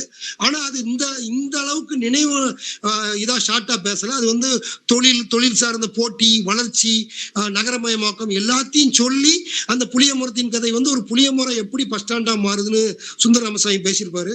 ஆனா இவர் தன்னுடைய வாழ்க்கை அனுபவத்துல ஒரு கேண்டீன் ஆனது எப்படி காலம் இன்னைக்கு நான் சொல்றேன் அதே மரியா கேண்டீன்ல இன்னைக்கு இருக்கிறது வந்து ஒரு ஆர்த்தி ஸ்கேன் சென்டர் இருக்கு. ஆர்த்தி ஸ்கேன் சென்டர் பெரிய காம்ப்ளெக்ஸா இருக்கு. ஆனா அந்த மரியா கேண்டீன்ங்கிற பேரு வந்து நான் படிக்கிற வரைக்கும் ஸ்டூடெண்ட்ஸ் மத்தியில இருந்துட்டு தான் இருந்துச்சு. அப்போ வந்து அது வந்து நீங்க முதல்ல குறிப்பிட்ட மாதிரி இந்தி எதிர்ப்பு போராட்டம் போது பங்காற்றிய இடம் அது. ஜான்ஸ் கல்லூரி மாணவர்களும் சேவஸ் கல்லூரி மாணவர்களும் ஏறக்குறைய சந்திக்கின்ற ஒரு இடம். இப்படி ஒரு குறிப்பிட்ட வரலாற்றையே தன்னகத்தை கொண்டிருக்க இடமா அதை நான் பாக்குறேன். அப்ப இந்த கால மாற்றத்துல கடைசியா அவருக்கு ஏதோ ஒரு வழியோட தான் அந்த இடத்த விட்டு அவர் கிளம்புற மாதிரி எனக்கு தெரியுது. ஏன்னா வந்து உட்கார்ந்து மிலிட்ரிக்காரர் அவரோட பொண்ணு ஆர்டர் பண்ணாம மௌனமா இருக்க மாதிரி இருக்கு. இவர் சாப்பிடுறாரு, சாப்பிட்டு திரும்பி கூட பார்க்காம அந்த இடத்த விட்டு கிளம்புறாரு. அப்போ ஒண்ணு அவர் எதையோ தொலைச்சிருக்காரு, அல்லது அந்த இடம் வந்து எதையோ தொலைச்சு போய் இருக்கு. எதையோ அந்த இடம் வந்து எதையோ தொலைச்சிருக்கு, அல்லது இவர் எதையோ தொலைச்சிருக்காரு.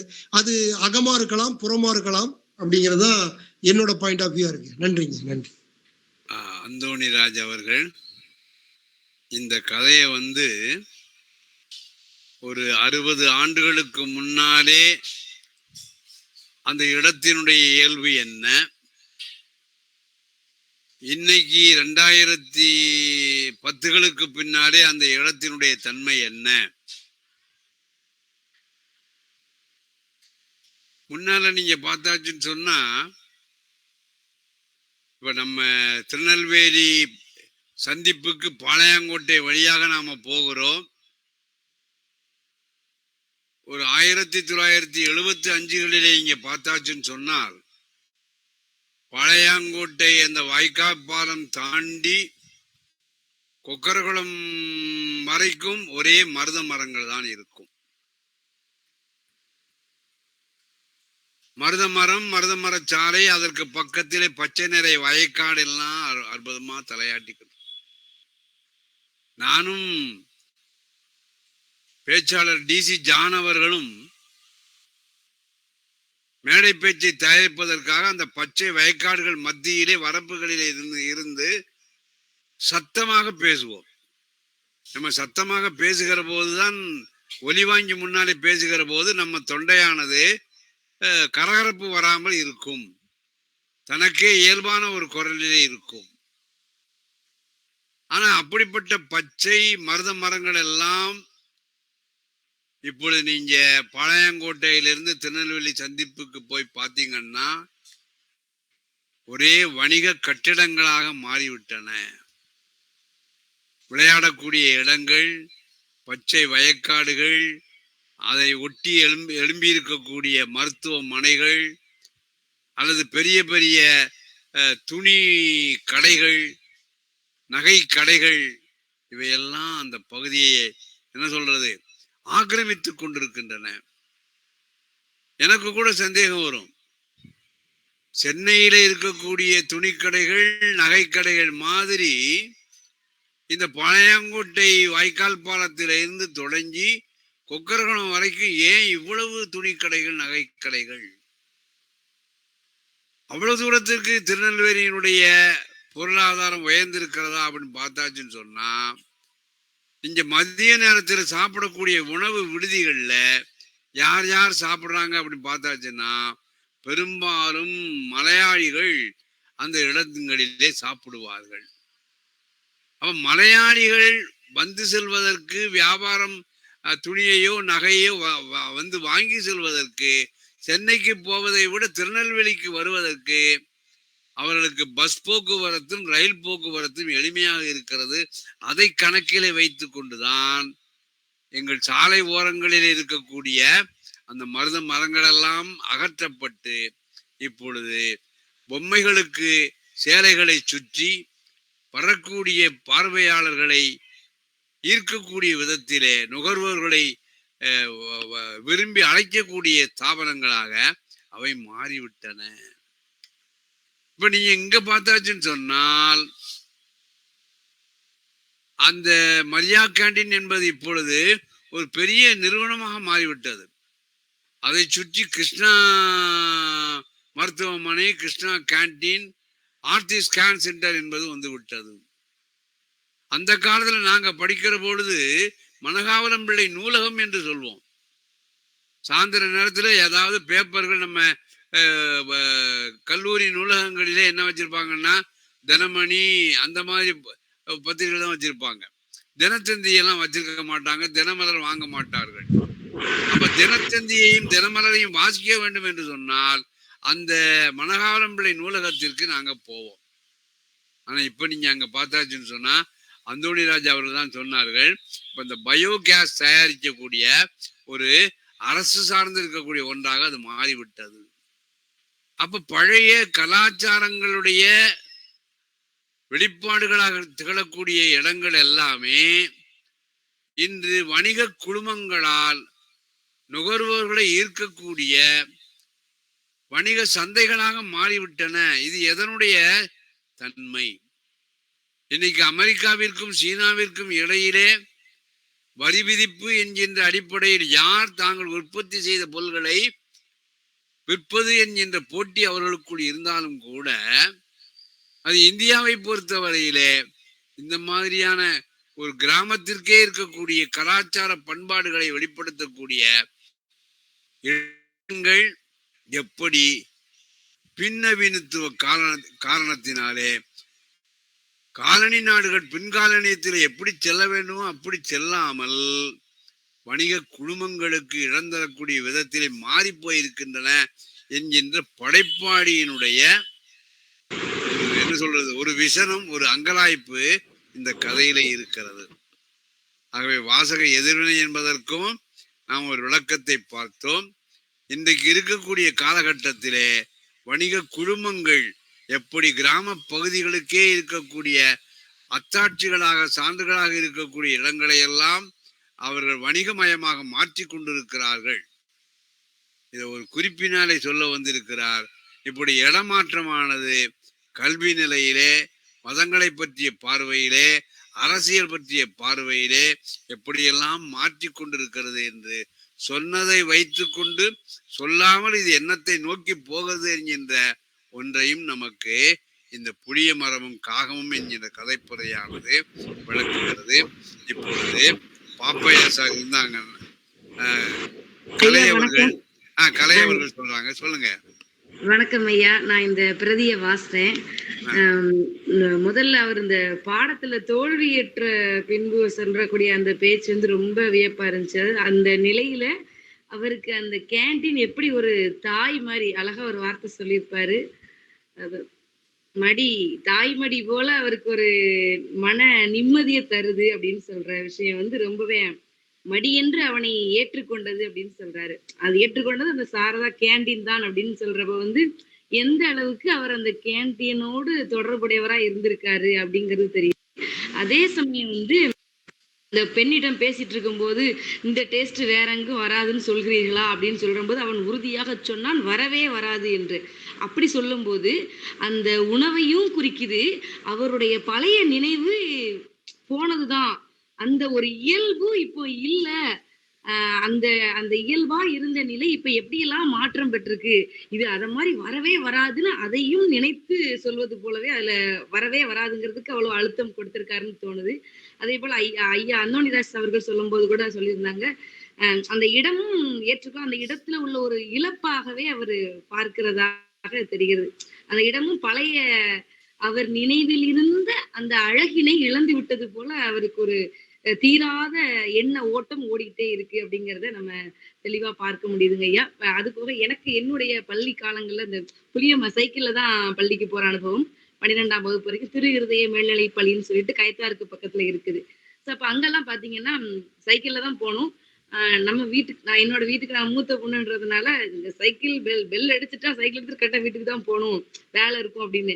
ஆனா என்னுடைய சக தோழிகள் எல்லாம் அந்த புளிய மரத்துல புளியம்பழம் பறிக்கிறது சாப்பிடுறது அப்படின்னு மெதுவா ஒரு 6 மணி 6:10 வீட்டுக்கு வருவாங்க. நான் வந்து ஸ்கூல் முடிஞ்சுட்டு அப்படின்னா டக்குன்னு ஒரு 4 மணிக்கு விடுறாங்களா, 4:30 4:45 வீட்டுக்கு போறது. ஸோ அப்ப அதையெல்லாம் நம்ம இதை வாசிக்கும் போது அந்த தோழிகளோடு உள்ள அனுபவம் எனக்கு நினைவுக்கு வந்ததுங்க ஐயா. நன்றிங்க ஐயா.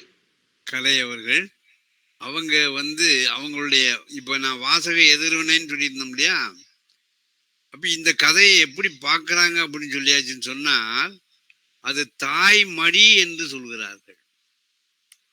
பெண்ணியவாதிகள் என்று சொல்லக்கூடியவங்க வந்து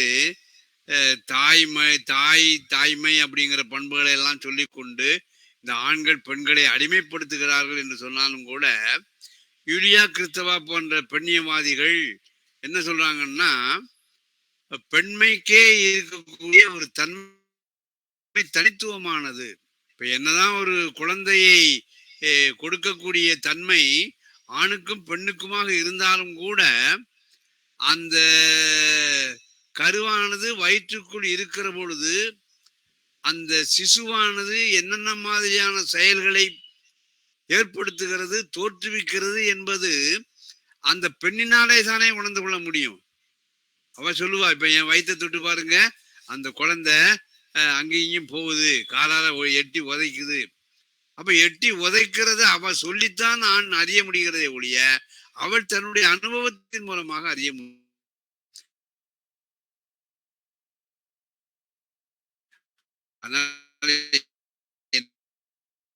என்னதான் பண்ணி கூட அந்த உணவு அல்லது அந்த அவர்கள் சாப்பிட்ட அந்த இடத்தினுடைய நினைவுகள் எல்லாமே ஒரு தாயாக, ஒரு பெண்ணியவாதி ஒரு தாயாக மாறுகிற போது அந்த இடம் என்பது அவ ஒரு ஒரு குழந்தையாகத்தான் அந்த இடத்தை பார்க்கிறார். நாம இப்ப ஆண் என்று சொல்லக்கூடியவன் ஏதோ கடந்து செல்லக்கூடிய ஒரு இடமாகத்தான் பார்ப்பான். கலை என்று சொல்லக்கூடிய அந்த பெண் வந்து அந்த உணவு சாப்பிட்ட இடத்தை வந்து அவ எப்படி பார்க்கிறா, ஒரு பெண்ணியவாதியாக, இந்திய பெண்ணியவாதியாக அந்த பெண்மைக்குள் மறைந்திருக்கக்கூடிய தாய்மை என்று சொல்லக்கூடிய ஒன்றை அடிப்படையாக வைத்துக் கொண்டிருக்கிறார்கள். இந்த தாய்மை உணர்வு என்பது அந்த எந்த உலோகத்தை சார்ந்திருக்கக்கூடிய பெண்களாக இருந்தாலும் கூட அந்த தாய்மை உணர்வு என்பதை அவர்களால் என்ன செய்ய முடியாது, உதறவோ அல்லது ஒதுக்கவோ முடியாது என்பதை ஒரு பெண்ணியவாதியாக, அதுவும் இந்திய பெண்ணியவாதியாக இந்த புளியமரமும் காகமும் என்று சொல்லக்கூடிய இந்த கதையை அவர்கள் வியாக்கியானப்படுத்தி இருக்கிறார்கள். இப்ப நாம பார்த்தோம், பேராசிரியர் சுந்தரம் சொன்னது ஒன்று, ரமேஷ் சொன்னது ஒன்று, அந்தோணிராஜ் அவர்கள் சொன்னது ஒன்று. கலை என்று சொல்லக்கூடியவர்கள் பெண்ணிய நோக்கிலே இந்த கதையை சொல்லி இருக்கிறார்கள். இப்ப நீங்க பார்த்தாச்சுன்னு சொன்னால் வாசிக்கக்கூடியவர்கள் வரலாற்று சூழலோடு அதை பொருத்தி பார்த்து தன்னுடைய வாசிப்பு கிரகிப்பினால் அல்லது தன்னுடைய தகுதியினால் அந்த கதைக்கு வெவ்வேறு விதமான அர்த்தங்களை அவர்கள், அந்த பிரதி ஒன்றுதான், ஆனால் அந்த பிரதிக்குள் இருக்கக்கூடிய பல்வேறு விதமான அர்த்தங்களை எல்லாம் அவர்கள் புலப்படுத்தி இருக்கிறார்கள். இதுதான் வாசக எதிர்வினையினுடைய அடிப்படையான இயல்புகள் என்று நான் சொல்கின்றேன். அடுத்ததாக நமக்கு வேறு யாராவது இருந்தால் சொல்லலாம். இல்ல பாப்பையா சார் இருக்காங்களா? நான் இருக்கேன். வணக்கம். பாப்பையா சார் சொல்லுங்க. பாப்பையா சார் சொல்லுங்க. அனைவருக்கும் வணக்கம். நீங்க சொன்ன மாதிரி இந்த கதையில எல்லாருமே ஒன்றித்து போவார்கள். இந்த கதையை வாசிக்கிற போது நமக்கு இந்த களம் ரொம்ப ஃபெமிலியரா இருக்கு அப்படிங்கிறது மாதிரி இதை வாசிக்கிற ஒவ்வொரு வாசகனும் அவனுக்கு அவனுடைய ஒரு பாலிய கதை தான். இதுல ரொம்ப இது என்னன்னா, பாஸ்ட் இஸ் டெட் அப்படின்னு சொல்றது அது இல்லை. இறந்த காலம் இறப்பதில்லை, அது மனதில் உறைந்து போகிறது. அது இறந்த காலம் இல்லை, அது அப்படியே மனதில் உறைந்து போகிறது அப்படிங்கிறத இந்த கதை நல்ல தெரிவிக்குது. இன்னொன்று பார்த்தீங்கன்னா, இந்த கதையில இடைவெளியில் மௌனங்கள் அப்படின்னு பார்த்தா, அவர் அதை சொல்லிட்டே வரும்போது ஒரு முதுகலை படிப்புக்காக அங்கே போறாரு, சென்னைக்கு போறாரு.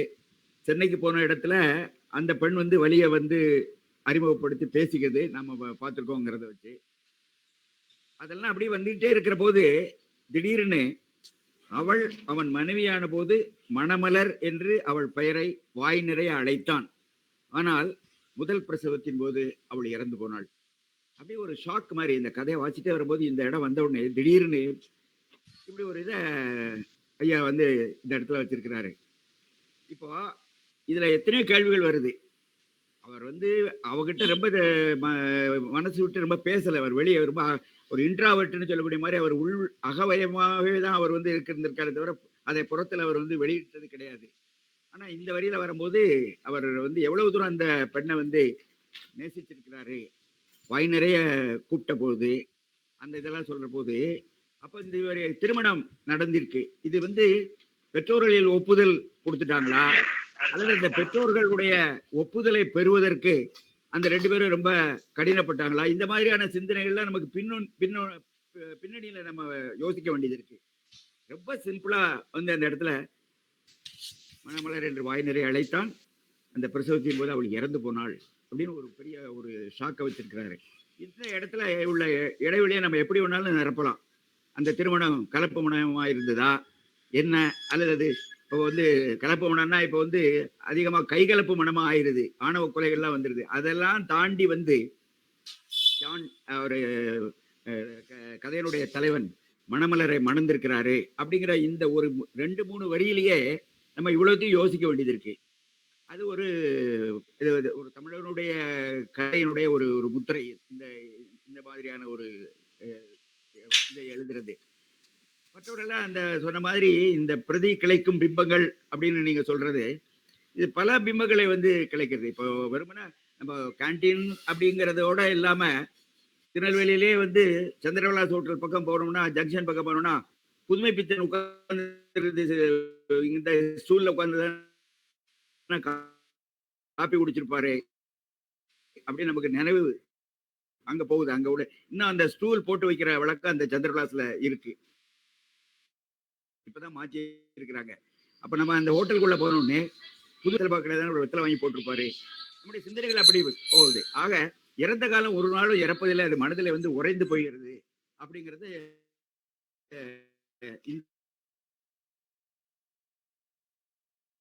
இல்லைங்கிறான். இவர் அதை பாக்குறது இவர் இழந்த வாழ்க்கை, இவரும் அந்த மணமலரோடு வாழ்ந்திருந்தார் என்றால் ஒருவேளை ஒரு பெண் குழந்தையோடு இந்த இடத்துக்கு அவருடைய பழைய நினைவுகளை எல்லாம் புரட்டி கொள்ளுகிற ஒரு வாய்ப்பு கிடைத்திருக்கும். அப்படிங்கிறதுனால அந்த அந்த மிலிட்ரி கேண்டீன்காரரையும் அந்த பெண் அதையும் பார்த்துட்டே போறாரு அப்படிங்கிற ஒரு குறிப்புல நம்ம இதை பின்னணியா இருக்குமோ அப்படின்னு நம்ம நினைக்க வேண்டியது இருக்கு. அதே மாதிரி இந்த புளிய மரமும் காகமும் அப்படிங்கிற இந்த சூழ்நிலை நம்முடைய எல்லாருடைய வாழ்க்கையிலையும் இது மாதிரியான ஒரு சம்பவம் இருக்கு. நாங்க படிச்சு முடிச்சுட்டு நான் சென்னைக்கு போற போது 19 வயசுல அப்பெல்லாம் மத்தியானம் 2:10க்கு அந்த திருநெல்வேலி வண்டி கிளம்பிச்சுன்னா மறுநாள் காலையில 8:45 மணிக்கு தான் சென்னைக்கு போகும். கிட்டத்தட்ட மாலை வேளையில அது மணியாச்சி ரயில் நிலையத்துல நிற்கும். இந்த மணியாச்சி ரயில் நிலையத்தில் உள்ள மரங்கள்ல இருந்து பறவைகளுடைய இரைச்சல் நம்ம வியூரை விட்டு போறனுடைய துன்பத்தை இன்னும் அதை அதிகப்படுத்தும். எப்ப வந்தாலும் அந்த பறவைகளுடைய இரைச்சல், அந்த மணியாச்சி வந்தாச்சுனாலே நமக்கு அந்த நினைவு வந்துடும். நம்ம வீட்டை விட்டு போற போது நமக்கு எப்படி இருந்தது. ஆக அவர் சொல்றாரு இல்லையா, சுவைக்கும் ஞாபகத்திற்கும் இது உண்டு, தொடர்பு உண்டுன்னு இதுல ஒரு வாக்கியம் வரும். சுவைக்கும் ஞாபகத்துக்கும் ஒரு வாக்கியம் உண்டு. அது வாய்ச்சுவை மட்டுமல்ல, மனம் அசை போடுகிற விஷயங்களையும் அது இணைக்கும்.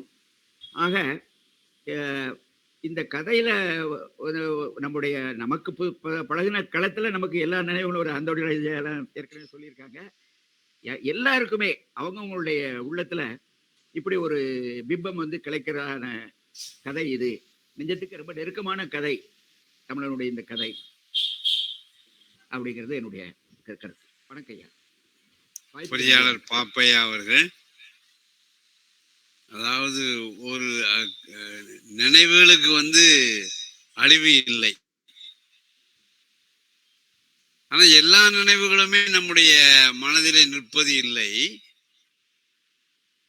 சிலருக்கு இது என்ன, இதை போய் பெருசா சொல்லிட்டு இருக்கானே, அசட்டுத்தனமான நினைவு அப்படிம்போம். ஆனால் அந்த அசட்டுத்தனமான விளக்கப்பட வேண்டிய நினைவுகள் என்று பிறரால் கருதப்பட்டவை ஒருவனை பொறுத்தவரை ரொம்ப பெரிய பாதிப்புடையதாக இருக்கும். அது அவரவருடைய வாழ்க்கையை பொறுத்தவரை தான். இப்ப நாம ஒருத்தர் நாங்க 75 ஆண்டுகள் இந்த உலகத்திலே வாழ்ந்தாலும் கூட ஒவ்வொரு நாளையும் நாம 24 மணி நேரம், ஒரு மணி துளி, அப்புறம் நிமிடங்கள், செகண்டுகள் என்று மாற்றினாலும் கூட ஒவ்வொரு கணத்திலையும் நாம வாழ்ந்து கொண்டிருக்கிறோம். நினைவு உலகத்திலேயும் வாழ்ந்து கொண்டிருக்கிறோம், கனவு உலகத்திலேயும் வாழ்ந்து கொண்டிருக்கிறோம். ஆனா எல்லாவற்றையுமே நாம நினைத்து பார்ப்பதில்லை. சிலவை மட்டுமே நம்முடைய மனதிலே நின்று கொண்டிருக்கின்றன. அது ஏன் அப்படி நிக்குது இல்லையா? அது ஒரு பெரிய கேள்விதான். ஏன் நிக்குது அப்படிங்கறத நம்ம ஒரு கேள்வியா கேட்டால் அது நிறைய இடைவெளிகளை கொண்டதாக, மௌனங்களை கொண்டதாக இருக்கும். அந்த இடைவெளிகள், மௌனங்கள் நிரப்பப்படுமையானால் அந்த கதை பிரதியானது இன்னும் பல்வேறு விதமான அர்த்தங்களுக்கு ஒரு திறவு தன்மையுடைய ஒரு வாசல் கதவாக நம்மை உள்ளே அழைத்து கொண்டு போகக்கூடும். இப்ப நீங்க பார்த்தாச்சுன்னு சொல்லியாச்சுன்னு சொன்னால், எனக்கு ஒவ்வொரு என்று சொன்ன உடனேயே அரங்கநாதனுடைய ஒவ்வொரு கதை நினைவுக்கு வந்தாலும் எனக்கு ஒவ்வொரு அந்த கிறிஸ்தவ ஆலயம், கப்பல் போன்ற ஆலயங்களை எல்லாம் சொல்லும் போது எனக்கு வேறு யாருமே நினைவுக்கு வருவதில்லை. நானும் வேலம்மாள் அவர்களும் ஜோடி குருசனுடைய வீட்டிற்கு போகிறோம். ஜோடி குருஸ் குளிக்க போயிருப்பதாக அவருடைய தாயார் சொல்கிறார். அப்பொழுது ஜோடி குருசை அவர் குளித்த ஒரு கோலத்திலேயே அவருடைய வீட்டிற்கு வருகிறார், உணவெல்லாம் பரிமாறுகிறார். எனக்கு அந்த சனத்திய ஒவ்வொரு என்று சொன்னாலே ஜோடி குருசன் நினைவுக்கு வருகிறார். அதே மாதிரி பல சந்தர்ப்பங்களில் நான் ஜோடி குருசை பார்த்திருக்கிறேன். என் வீட்டுக்கு ஜோடி குருஸ் எப்போ வர்றாரு அப்படின்னு நான் நினைச்சு பார்க்கிறேன். ஒரு காலையில ஒரு 6:30 மணி இருக்கும். திடீரென்று அவரும் அவருடைய உதவியாளரும் ஒருத்தரும் என்னுடைய பெயரை சொல்லி கொண்டு வருகிறார்கள். நெற்றி நிறைய திருநீற்று பட்டை போட்டு வருகிறார். எங்க போயிட்டு வர்றீங்க அப்படின்னு கேட்டா, நெல்லையப்பர் கோயிலுக்கு போயிட்டு நான் வர்றேன் அப்படிங்கிறார். அவர் என்கிட்ட நிறைய இலக்கிய விஷயங்கள் பேசியிருக்கலாம். ஆனா எனக்கு ஜோடி குரூஸ் என்னுடைய வீட்டிலே நான் பார்த்தது அவரை இப்படித்தான். அதே மாதிரி தான் விக்ரமாதித்தனை நான் பார்த்திருக்கிறேன். வண்ணதாசனை பொறுத்தவரை கூட என்னுடைய வீட்டிற்கு வந்தபோது அவரை பற்றி ஒரு நினைவு இருக்கிறது. இப்போ வண்ணதாசன் ஒரு தடவை எனக்கு கண் ஆபரேஷன் பண்ணியிருக்கிற பொழுது வந்தார்கள். நான் கண்ணை கட்டிட்டு அப்படியே அந்த கருப்பு கண்ணாடியை போட்டு அணிந்து கொண்டிருந்தேன். சிவசு அப்படின்னு சொல்லி கொண்டு வந்தார்கள். இப்போ நீங்க என்ன செஞ்சுட்டு இருந்தீங்க அப்படின்னு கேட்கிறார். நான் ஒரு நிமிஷத்துல எத்தனை ஸ்கூட்டர்கள், பைக்குகள், கார்கள் கடந்து போய் கொண்டிருக்கின்றன என்று எண்ணிக்கொண்டிருந்தேன் அப்படின்னு சொன்னேன். அப்ப நான் எத்தனாவதா இருக்கேன் அப்படின்னு கேட்டார். அப்ப அவருடைய வீட்டுல போய் நான் என்னெல்லாமோ உரையாடி இருக்கிறேன். ஆனால் வண்ணதாசன் என்று சொன்ன உடனே என் வீட்டிற்கு வந்து அந்த சனத்தை, நாரமநாதனும் அவர்களும் வந்தார்கள். அந்த சனத்திலே அவர் சொன்ன அந்த வார்த்தை இப்பொழுதும் எனக்கு நினைவில் இருந்து கொண்டிருக்கிறது.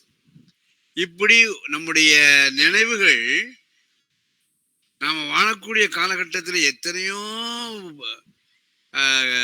எடையளவிலே சுமந்து கொண்டிருந்தாலும் கூட சிலவை மட்டுமே இன்றைக்கும் நாம நினைவிலே வைத்துக் கொண்டிருக்கிறோம். இந்த கதையை பொறுத்தவரை நான் ஏற்கனவே உள்ளுரை உண்மையாக ஒன்றை சொன்னேன். அந்த திருமணம் நடப்பது என்கிறது ஒன்று நாம இதுல பார்த்திருக்கிறோம். களிர் தரு புணர்ச்சி, புனல் தரு புணர்ச்சி என்றெல்லாம் பார்த்திருப்போம் இல்லையா? அந்த மாதிரி திருமணங்கள் அல்லது காதல் தோன்றுவதற்கு ஒரு அடிப்படையாக இருந்தது இங்க பன் பட்டர் ஜாம் அப்படிங்கிற ஒன்றாக இருக்குமோ? அந்த விதத்திலே இதை நாம் என்ன செய்யலாம்? தொல்காப்பியத்துல அந்த களவு கற்பாக மாறக்கூடிய தருணத்திலே களிறு அல்லது புனல்தரு புணர்ச்சிகள் இருப்பது மாதிரி இங்கே மரியாக்காண்டியினுடைய இந்த ஒரு இனிப்பு பண்டமானது இருக்கிறதோ, அதன் வழியாக இவருடைய வாழ்க்கை மலர்ந்திருக்கிறதோ என்கின்ற எண்ணம் எல்லாம் வருகிறது. இப்படி நிறைய வேறு யாராவது நமக்கு இந்த கதை பற்றிய ஒரு வியாக்கியானத்தை, வேறொரு தளத்தை அவர்கள் சொல்வார்களேயானால் அவர்களை அன்போடு நான் பேச அழைக்கின்றேன்.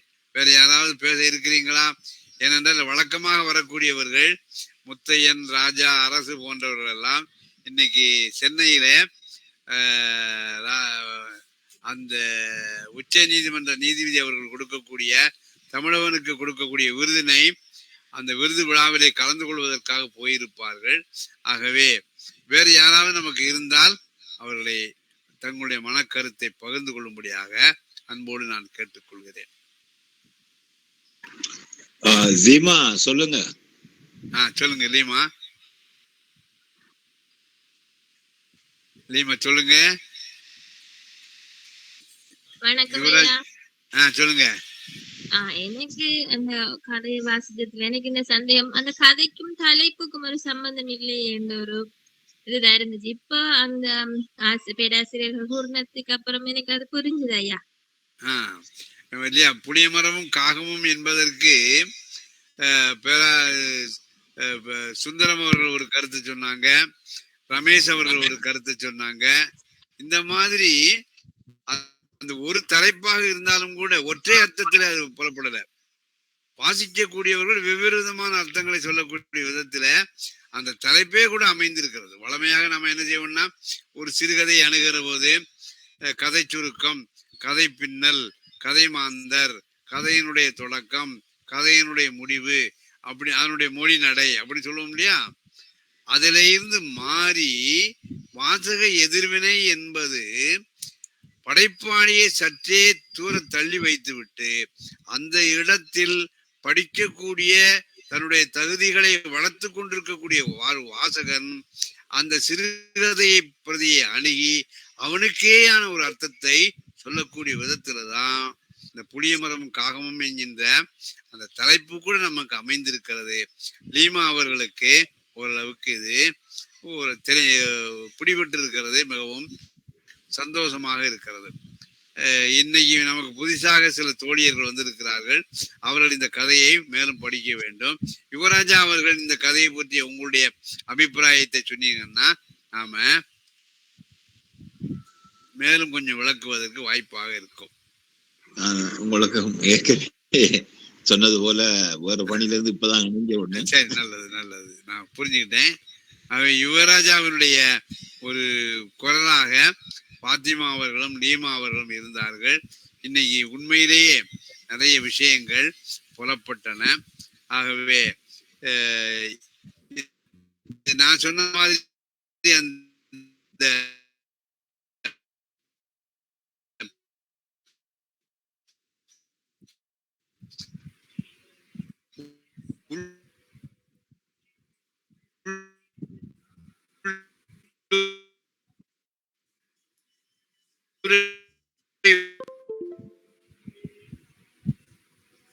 ஓமாக இருக்கக்கூடிய காட்சி வேறொரு அர்த்தத்தை புலப்படுத்தக்கூடிய தன்மையிலும்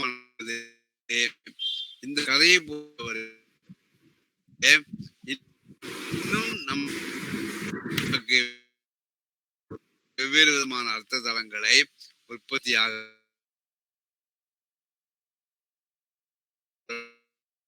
ஆகவே பங்கு பெற்ற அனைவருக்கும் முறையாக இப்பொழுது நன்றி கூற வருகிறார்கள். ஆழ்வார்குறிச்சி இங்கே இந்த அமைப்பை சார்ந்த பேராசிரியர் முனைவர் சுந்தரம் அவர்கள். அனைவருக்கும் மீண்டும் மாலை வணக்கத்தை தெரிவித்துக் கொள்வதில் பெரும் மகிழ்ச்சி அடைகிறேன். இன்றைய சிறப்பு விமர்சன இணையவழி கருத்தரங்கம் திருப்திகரமாக அமைந்தது. இந்த சிறப்பு விமர்சன இணையவழி கருத்தரங்கத்திற்கு வருகை தந்து தங்களுடைய மனப்பதிவுகளை பதிவு செய்த இலக்கிய ஆர்வலர்களுக்கும் பேராசிரியர் பெருமக்களுக்கும் ஆராய்ச்சி மாணவர்களுக்கும் பாளையங்கோட்டை மேலும் வெளியீட்டகம் மற்றும் ஆழ்வார்குறிச்சி இங்கே இன்று அமைப்பின் சார்பில் எங்கள் மனமார்ந்த நன்றியினை தெரிவித்துக் கொள்வதில் பெருமகிழ்ச்சி அடைகிறோம். மீண்டும் நாம் அடுத்த வாரம் புதன்கிழமை சந்திப்போம். நன்றி. எல்லோருக்கும் நன்றி. வணக்கம்.